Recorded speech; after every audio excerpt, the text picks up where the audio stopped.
नमस्कार, जय हिंद, वंदे मातरम। एक बार फिर से आपका बहुत बहुत स्वागत है हमारे YouTube चैनल JRP किंग के अंदर। लोकसभा चुनाव का बिगुल बज चुका। लोकसभा चुनाव का बिगुल बजने के बाद में अब आपको बता दें कि लोकसभा चुनावी तारीखों का भी ऐलान होने वाला 2024 के अंदर लोकसभा चुनाव। और लोकसभा चुनाव से पहले आपको बता दें कि 4 राज्यों के अंदर विधानसभा चुनाव है। अब विधानसभा के चुनाव नतीजे तय करेंगे क्या वाकई में अब की बार लोकसभा चुनाव के अंदर NDA की सरकार बनती हुई नजर आ रही है या फिर इंडिया महागठबंधन की सरकार बन रही है। अगर हम बात करें सी वोटर्स सर्वे, फलोदी सट्टा बाजार और ABP न्यूज़ सर्वे की, तो 545 सीटों का सबसे बड़ा चौंकाने वाला ओपिनियन पोल सर्वे जारी हो चुका है। और हम आपके बीच में 545 सीटों का जो सर्वे लेकर हाजिर हुए हैं, उस सर्वे के बारे में हम आपको हर एक लोकसभा सीट के बारे में बताएंगे कि कौन सी सीट किस पार्टी को मिलती हुई दिखाई दे रही है। तो सबसे बड़ा आज तक का फाइनल ओपिनियन पोल सर्वे, पहला राज्य है कर्नाटक, जहां पर बीजेपी को 8 सीटें मिलती हुई दिखाई दे रही है। तो कांग्रेस को 15 सीट, वही JDS को 5 और BSP को 0, तो कुल 28 सीटें। अगर कश्मीर की बात करें तो कुल 6 सीटें, जहां बीजेपी को 1, INC को 3, PDP को 2 और NC को 0 यहाँ पर सीटें मिलती हुई दिखाई दे रही है। ये सीटों का रुझान 2023 का है और बहुत ही बड़ा रुझान निकल के आ चुका है। हरियाणा की बात करें तो हरियाणा राज्य के अंदर कुल 10 लोकसभा सीटें, जहां पर बीजेपी को 4, कांग्रेस को 5, JJP को 0, तो आम आदमी पार्टी को यहाँ पर 1 सीट मिलती हुई दिखाई दे रही है। 2024 के अंदर लोकसभा चुनाव है। और दिल्ली की बात करें तो दिल्ली के अंदर लोकसभा सीटें 7 है। 7 में से बीजेपी को 2 सीटें मिल रही है, तो वही कांग्रेस को 4, आम आदमी पार्टी को 1 सीट मिल रही है, तो BSP को यहाँ पर 0 सीट मिलती हुई दिखाई दे रही है। तो अदर के खाते में 0 जा रही है। अगर हम पंजाब राज्य की बात करें तो 13 लोकसभा सीट है, जहाँ बीजेपी को 1 सीट मिल रही है, वही कांग्रेस को 2 सीटें मिल रही है, तो आम आदमी पार्टी के खाते में 9 सीटें जा रही है और SAD को 0 सीट मिलती हुई दिखाई दे रही है।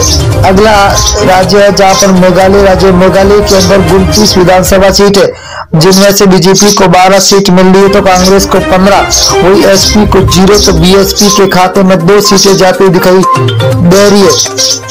अगला राज्य झारखंड। झारखंड की बात करें दोस्तों तो यहाँ पर 19 लोकसभा सीटें, जहाँ बीजेपी को 6 मिल रही है, तो वही कांग्रेस के खाते में 8 सीटें जा रही है, तो JMM के खाते में 5 सीटें जा रही है, तो RJD के खाते में 0 सीट मिलती हुई दिखाई दे रही है।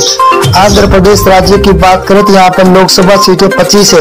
25 में से बीजेपी को 8, वही कांग्रेस को 4, तो YRS को 10 और TDP को 3 सीटें मिलती हुई दिखाई दे रही है, तो अदर के खाते में 0 सीट मिलती हुई दिखाई दे रही है। उड़ीसा की बात करें तो उड़ीसा के अंदर लोकसभा सीटें 21 है। 21 में से बीजेपी को 6 सीट, वही कांग्रेस को 9, BJD को 6 सीट और NC को 0 सीट मिलती हुई दिखाई दे रही है। बहुत ही तगड़ा महाओपिनियन पोल निकल के आ चुका है। तमिलनाडु की बात करें तो यहाँ पर कुल 39 लोकसभा सीट है, जब बीजेपी को 4, तो कांग्रेस को 5, DMK को 15, ALA को 15 सीटें मिलती हुई दिखाई दे रही है, तो 0 खाते में जा रही है अदर के। अगर अब बिहार राज्य की बात करें तो कुल 40 लोकसभा सीट है, जहाँ बीजेपी को 12 सीट मिल रही है, तो वही कांग्रेस को 5 सीट, RJD को 15, तो JDU को 8 सीटें मिलती हुई दिखाई दे रही है, तो अदर के खाते में 0 सीट मिलती हुई दिखाई दे रही है। अगला है राजस्थान। राजस्थान के अंदर कुल लोकसभा सीट है 25 में से बीजेपी को 10 सीट है, तो कांग्रेस को 14 सीट, वही RLP के खाते में 1 सीट जा रही है, तो आम आदमी पार्टी को यहाँ पर 0 सीट पर संतोष होना पड़ रहा है, तो अंदर खाते में 0 सीट। उत्तर प्रदेश की बात करें तो कुल 80 विधानसभा सीटें है, जहाँ बीजेपी को 32, वही कांग्रेस के खाते में 14, SPA के खाते में 27, BSP को 2 सीटें, वही अदर के खाते में 5 सीटें जाती हुई दिखाई दे रही है।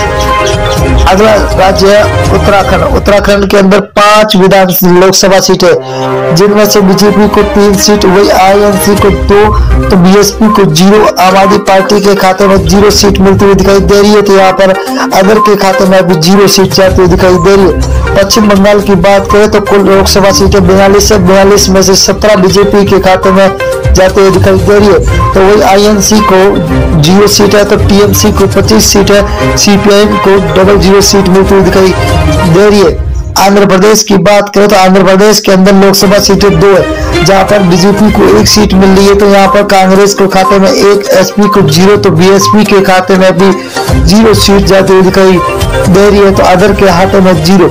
अगर हम मेघालय की बात करें तो मेघालय के अंदर लोकसभा सीटें 2 है, 2 में से बीजेपी के खाते में 0 सीट, 1 सीट जा रही है। तो वही कांग्रेस को 1 सीट मिल रही है। तो एसपी को 0, तो बीएसपी के खाते में भी 0 सीट जाती हुई दिखाई दे रही है। अगला राज्य है जहाँ लक्षद्वीप है, लक्षद्वीप के अंदर लोकसभा सीट 1 है, वही 1 कांग्रेस के खाते में जाते हुए दिखाई दे रही है। तो बीजेपी को यहाँ पर 0, एसपी और बीएसपी के खाते में भी 0 सीट जाते हुए दिखाई दे रही है। अगला राज्य है महाराष्ट्र। महाराष्ट्र के अंदर 48 विधान लोकसभा सीटें है, जहाँ बीजेपी को 15, कांग्रेस के खाते में 14, तो एसएचएस को 10 और एनसीपी को 8 सीटें मिलती दिखाई दे रही है। तो अदर के खाते में 0 सीट जाती हुई दिखाई दे रही है। छत्तीसगढ़ राज्य की बात करें तो यहाँ पर लोकसभा सीटें 11 में से बीजेपी को 6 सीट मिल रही है। तो आईएनसी के खाते में 5, आम आदमी पार्टी को 0, बीएसपी को यहाँ पर 0 सीट मिल रही है। तो अदर के खाते में भी 0 सीट जाती हुई दिखाई दे रही है। तेलंगाना की बात करें तो कुल 17 लोकसभा सीटें, जहाँ बीजेपी को 3 सीट, वही कांग्रेस को 5, तो टीआरएस को 7, एआईएम को 2 सीटें मिलती हुई दिखाई दे रही है। बहुत ही बड़ा तगड़ा झटका लगता हुआ दिखाई दे रहा है आपकी बात। अगर केरल की बात करो तो केरल के अंदर 20 विधान लोकसभा सीटें, जहाँ बीजेपी को 1 सीट मिल रही है। तो कांग्रेस को 10 सीटें, वही एलडीएफ को 9 सीटें मिल रही है। तो यूडीएफ को 0 सीट मिलती हुई दिखाई दे रही है। तो अदर के खाते में 0 सीट जाती हुई दिखाई दे रही है। असम राज्य की बात करें तो कुल 14 सीट है, जहाँ बीजेपी को 7, को